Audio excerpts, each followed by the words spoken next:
So this is a follow-up from my last video regarding this clock.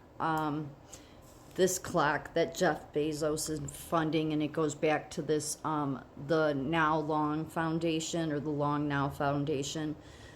So it says here, the long-term project that gets people thinking past the mental barrier of an ever-shortening future. I would like to propose a large, like Stonehenge, mechanical clock powered by seasonal temperature changes. It ticks once a year, bongs once a century, and the cuckoo comes out every millennial. And they're building this. This is in London, but they're building the one that Jeff Bezos is funding. They're building like into a mountain.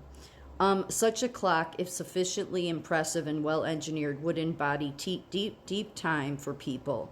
It should be charismatic to visit, interesting to think about, and famous enough to become an icon in the public discourse. About the Long Now Foundation, it was established in 1996 to develop the clock and library projects, as well as to become the seed of a very long-term cultural institution. The Long Now Foundation hopes to provide a counterpoint to today's accelerating culture and help make long-term thinking more common. We hope to foster responsibility in the framework of the next 10,000 years. And just so people realize, this is their logo. It goes back, this foundation goes back to Burning Man. It goes back to globalists. It's crazy. And they sort of have their own rules of, the world in general, because they're globalists. And, these are their principles, the preamble to the Universal Declaration of Human Rights. So very different than the Declaration of Independence, because they're about global anything goes bullshit. Swedish vocabulary lists assembled by Panlex project that has to do with this clock project. The Clock of the Long Now by Stuart Brand. I'll get to Stuart Brand in a minute. Updated diagrams for the 10,000 years clock. The contents are keeping with the original Rosetta disk in that they represent many of the world's human languages. That's what I think is interesting, is they seem obsessed with making sure that there's some, form of all the world's languages on something. Because what did God do because of the Tower of Babel? He changed everybody's language. So the science, and that's how you could look at those people back then. But the people in general would stop their activities because they go too far. The language contents are also parallel, that is, the same information for each language. The two main kinds of linguistic content are still parallel text and parallel. You can see the rest. I can't see it because of the recording. They also have this Rosetta disk. I'll show a close-up picture of it. After 3.5 years of research and development, we are delighted to announce the release of our first Rosetta wearable disc. The version of the Rosetta disk uses a similar manufacturing process as the first edition of the Rosetta disk, with the resulting archive microscopically formed in nickel and readable with optical magnification. This is a close-up of it, and then you need this form of optics to get close to it, and it has everything archived there. And this is what the other side of the clock, or the disc, the wearable disc, the wearable device looks like. And you can see it's just these different languages.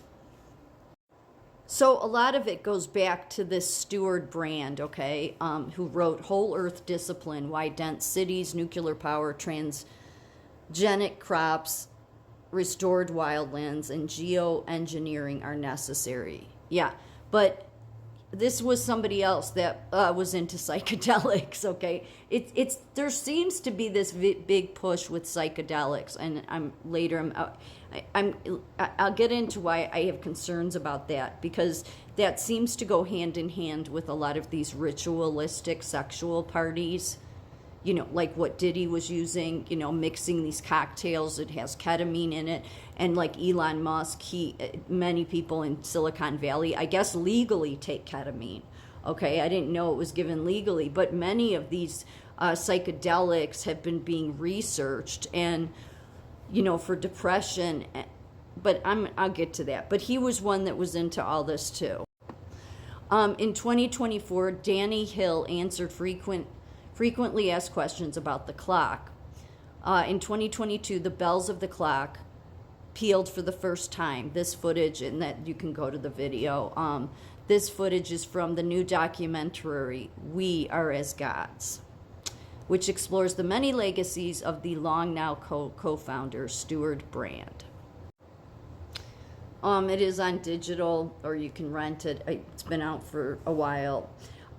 Quote, "We are as gods and might as well get good at it," Stewart Brand wrote in '68. The legendary pioneer of LSD, cyberspace, futurism, and modern environmentalism now urges people to use our godlike powers to fight extinction by reviving lost species. And you can look him up. There's this whole PDF on him. We Are as Gods offers a deep dive into the many sides of Stewart Brand, creator of the Whole Earth Catalog, an influential member of Ken Kesey's The Merry Pranksters. Very much that term, the Merry Pranksters, is like your cacophony society. They just love to do crazy experience stuff that they could care less who it impacts around them. And founder of the modern environmental movement. Brand's approach to his work and life influenced, I believe he's still alive too, many, including it influenced Steve Jobs, who have gone on to shape our modern world. Now in his 80s, he looks to leave a legacy for the long-term future with his efforts to resurrect ecosystems through de-extinction. The man who coined the phrase, "We are as gods," and might as well get good at it, is now under fire from former allies who believe he has gone too far. They always do. Stewart Brand has been at the center of some of the most influential movements of the last century. As I said, he was a merry prankster organizing acid tests. His LSD trips inspired the photograph that helped catalyze the modern environmental movement.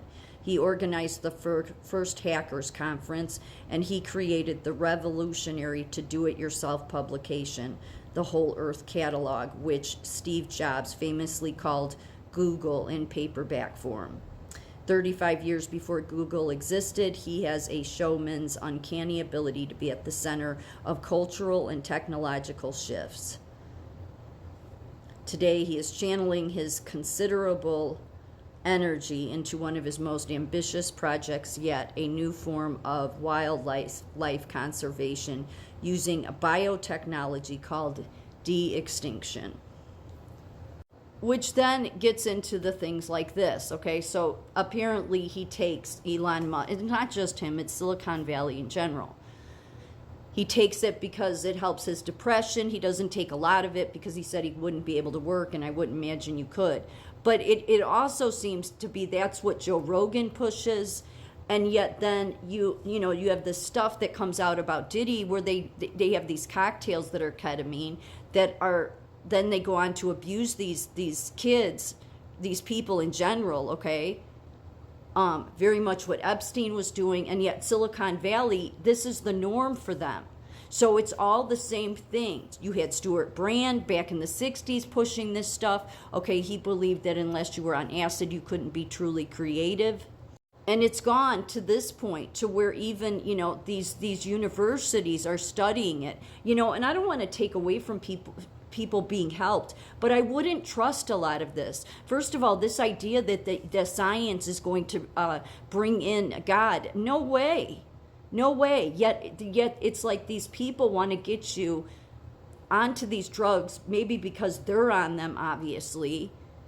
And because instead of them wanting to find God, like Joe Rogan thinks, oh, it's easier to find God. Well, Joe Rogan hasn't found God yet, and he does all those drugs. But most of these people, they just seem like jerk-offs, okay? Sorry, I'm just keeping it real. They do. They seem very disconnected. But then again, a lot of these psychedelics do a lot of changing to your brain over time.